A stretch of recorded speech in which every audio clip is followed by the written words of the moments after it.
നമസ്കാരം. നമ്മുടെ കണ്ണിക്കുരു യൂട്യൂബ് ചാനലിലേക്ക് സ്വാഗതം. കണ്ണിക്കുരു അല്ല, കുന്നിക്കുരു യൂട്യൂബ് ചാനലിലേക്ക് എല്ലാവർക്കും സ്വാഗതം. ഞാൻ നിങ്ങളുടെ സ്വന്തം വൈദ്യൻ ഒറ്റമൂലി ഓമനക്കുട്ടൻ. നിങ്ങൾ വർഷങ്ങളായി തളർന്നു കിടക്കുന്നവരാണോ? എന്നാൽ നിങ്ങൾ ഉടുമ്പൻചോലയിലേക്ക് വരൂ, നിങ്ങൾക്ക് നടന്നു പോവാം. എന്റെ ഒറ്റമൂലി കഴിച്ച് നടന്നു പോയ ഒരു പേഷ്യന്റ് നിങ്ങളുമായിട്ട് സംസാരിക്കുന്നതാണ്.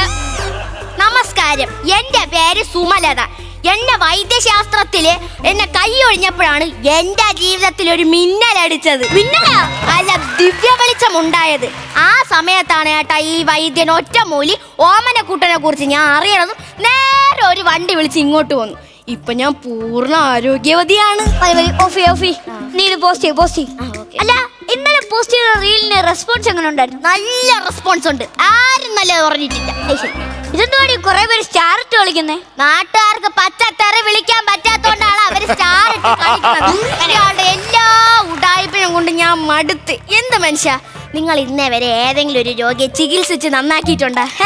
ഇനി നിങ്ങൾ പരസ്യം എടുക്കുന്നുണ്ടെങ്കിൽ ഞാൻ ആ മരുന്ന് ടെസ്റ്റ് ചെയ്തിട്ട് പരസ്യം എടുത്താൽ മതി. ആ പിന്നെ ടെസ്റ്റ് എടുത്ത് പരസ്യം എടുക്കാൻ ഐശ്വര്യ റായ് അല്ലേ വന്ന് നിൽക്കുന്നേ? ഇടി, നീ കാരണമാണ് ഞാൻ ഈ മരുന്നൊക്കെ ഉണ്ടാക്കാൻ തുടങ്ങിയത്. എന്റെ ഏറ്റുമാരെ നിങ്ങൾ കേൾക്കണം. ഇതൊക്കെ കല്യാണത്തിന് വേണം, പാലുകാത്തിന് വേണം, സ്വർണം വേണം, അത് വേണമെന്നൊക്കെ പറയുമ്പോ നമ്മുടെ പൈസ ഉണ്ടോ? അതുകൊണ്ടാണ് ഞാൻ ഈ ഓരോരോ പുതിയ മരുന്നുകൾ ഉണ്ടാക്കി വിൽക്കുന്നത്. അപ്പം നീ അനുഭവിക്കണം. അതുകൊണ്ട് നിന്നെ ഞാൻ വീഡിയോ കയറ്റുന്നത്. നിങ്ങൾ എത്ര കാലം ഇങ്ങനെ അടുത്ത ആൾക്കാരെ പറ്റിച്ച് ജീവിക്കും? 55 വയസ്സ് വരെ. അതങ്ങനെ നിങ്ങൾ ഇത്ര കറക്റ്റ് ആയിട്ട് പറയണു? ജോത്സ്യനെ ഞാൻ പോയി കണ്ടായിരുന്നു. ജോത്സ്യം പറഞ്ഞു 30ാമത്തെ വയസ്സിൽ എന്തെങ്കിലും അപകടം പറ്റിക്കഴിഞ്ഞാൽ പിന്നെ ഇനി 55ാമത്തെ വയസ്സിലേ ഉള്ളെന്ന്. അപ്പൊ നിങ്ങൾക്ക് 30ാമത്തെ വയസ്സിൽ എന്താ അപകടമാണ് പറ്റിയേ? എന്റെ 30ാമത്തെ വയസ്സിലല്ലയോ നീ ഞങ്ങളുടെ വീട്ടിലോട്ട് കുത്തുവിളക്കുമായിട്ട് വിളിച്ച് കയറിയത്. അപകടമല്ലോ ഉണ്ടോ? ഇത് 55 വരെ ഒന്നും പോവത്തില്ല. അതിനു മുമ്പേ 0 ബൾബ് ചുമരി കത്തും. നിന്റെ അടുത്ത് ഞാൻ പറഞ്ഞായിരുന്ന ആ രാജന്റെ വീട്ടിൽ പോയിട്ട് നമ്മളെ ഉഴിച്ചിലിന്റെ പിഴിച്ചിലിന്റെ പൈസ മേടിച്ചോണ്ട് വരും. ഞാൻ അവിടെ ചെന്നപ്പോ അവിടെ ഭയങ്കര കരച്ചിലും പിടിച്ചിലും ഒക്കെ നടക്കുന്നു. എങ്ങനെയാ ചേച്ചിമാരെ ഈ മരണ വീട്ടിൽ പോയി കുറച്ച് പൈസ ഒക്കെ വാങ്ങിക്കണം? എന്നെ കൊണ്ട് പറ്റൂല. അപ്പൊ എന്റെ ഉഴിച്ചിലും പിഴിച്ചിലും ഏറ്റില്ല. ഉഴിച്ചിലേറ്റില്ല, പക്ഷെ പിഴിച്ചില് നന്നായിട്ട് ഏറ്റിട്ടുണ്ടായിരുന്നു. ഞാൻ അവിടെ ചെന്ന സമയത്തും ആ രാജന്റെ ഭാര്യ നിങ്ങളെ പ്രാവായിരുന്നു തലയ്ക്ക് കയ്യും വെച്ച്. എന്റെ ഭർത്താവിനെ ഈ നിലയിലാക്കിയവൻ വെള്ളം ഇറങ്ങാതെ ചാവൂ.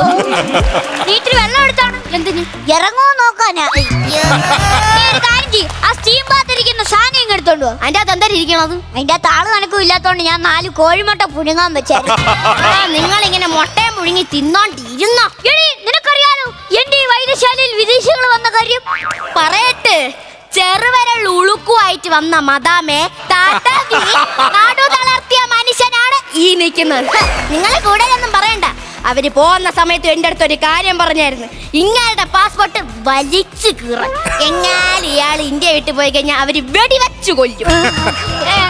എന്റെ ചേച്ചിമാരെ നിങ്ങൾ കേൾക്കണം. ഇവളുടെ ചേച്ചിയുടെ മോക്ക് കല്യാണത്തിന് മാല മേടിക്കണമെന്ന് പറഞ്ഞു. എനിക്ക് ചെറിയൊരു അസുഖമുണ്ട്, ഒരു മൂലക്കുരുവിന്റെ അസുഖമുണ്ട്.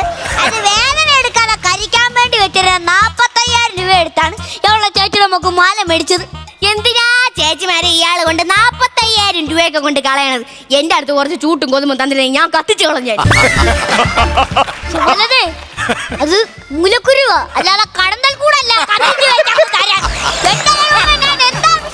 രാത്രി ഉറങ്ങാൻ കിടക്കുവോ എന്തോ. മനുഷ്യ, നിങ്ങൾ ഇന്നേ വരെ ആരെങ്കിലും ചികിത്സിച്ച് ഭേദാക്കിയിട്ടുണ്ടോ? ഒരാളുടെ പേര് പറ. ഉണ്ട്, നിന്റെ അച്ഛൻ.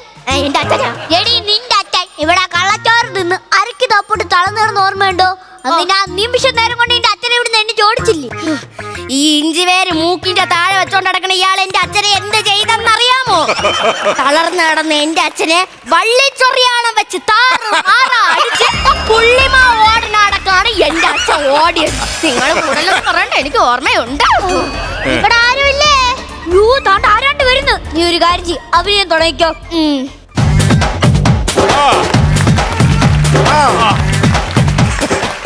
കണ്ണെന്ന് കാണിച്ച്. നമസ്കാരം. എന്താ അപസ്മാനമോ? അതേറ്റില്ല, അത് പോട്ടെ. അല്ല, ആരാ മനസ്സിലായില്ല? Retired judge Kunjunni. Unniyappa sir ഇരിക്കണം. ഉണ്ണിയപ്പ സാറിന്റെ പേരെന്തിനാണ്? കുഞ്ഞുണ്ണി സാറേ. അറിയാറ് ഈ എന്തിനായിരുന്നു? നല്ല കൈപ്പുണ്യം ഉണ്ടെന്ന് കേട്ടിട്ടൊക്കെ ഉണ്ട്. പിന്നെ ഭയങ്കര കൈപ്പുണ്യാണ്. വൈദ്യർ ഒരു ചമ്മന്തി അരച്ച കുത്തിയിരുന്ന ഒരു കല്ലം ചോറുണ്ണ. അതായത് നമ്മുടെ ഈ ഔഷധകരമായ ചെടികളുടെ ഇല വെച്ചുണ്ടാക്കുന്ന ഒരു ചമ്മന്തിയാണിത്. ചികിത്സയുടെ ഒരു ഭാഗമാണ്, അത് മനസ്സിലായി. ദൈവമേ, സാറിനൊരു കാര്യം കേൾക്കണോ? ഈ കൊച്ചായി ഇവിടെ വരുമ്പം പേനയുടെ റീഫില്ലർ പോലെ ഇരുന്നേ, ഇപ്പൊ കണ്ടോ മെട്രോ പില്ലർ പോലായി. നിങ്ങൾ വീഡിയോയിലൊക്കെ ഉണ്ടായിരുന്നല്ലോ. അയ്യോ, ഞാൻ ഇദ്ദേഹത്തിന്റെ വൈഫാണ്. അത് മാത്രമല്ല, ഒരു ആക്ടറും കൂടെയാണ്. സിനിമയിൽ ഒന്നും ഇല്ലേ? അയ്യോ, സിനിമയിലൊന്നും അല്ല. ഇയാളുടെ പരസ്യ ചിത്രത്തിൽ ഞാനാണ് അഭിനയിക്കണത്. ഇരിക്കാം. അല്ല, സാർ ഒറ്റയ്ക്കാണോ വന്നത്? അതെ, ഞാൻ ഒറ്റയ്ക്കാണ് വന്നത്. എനിക്ക് ഈ വയ്യാത്ത കാര്യം ഞാൻ ആരോടും അങ്ങനെ പറഞ്ഞിട്ടൊന്നുമില്ല. ഓ, എന്താണ് അസുഖം? അല്ല, അസുഖം എന്താ? എവിടെയെങ്കിലും പോണാ? ഇതാണോ എന്റെ അസുഖം? അപ്പൊ ഞരമ്പ്. അല്ല, ഞരമ്പിന്റെ വേറെ തരത്തിലുള്ള അസുഖമാണെന്നാണ് പറഞ്ഞത്. ശരിയാ സാറേ, ഇതിന് നമുക്ക് എന്ത് ചെയ്യാം? ധാരയാ?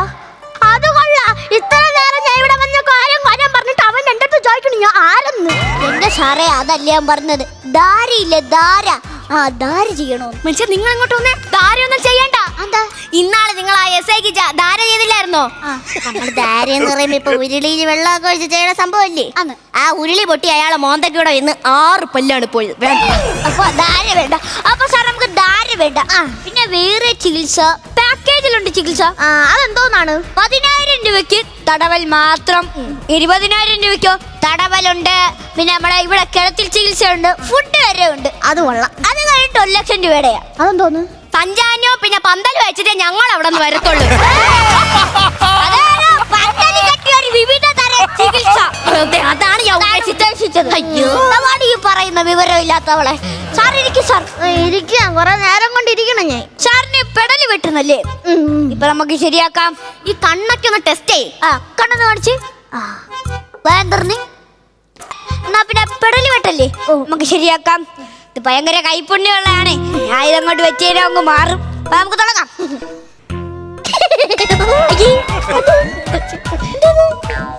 നമുക്ക് ചെയ്യാൻ പോണേ.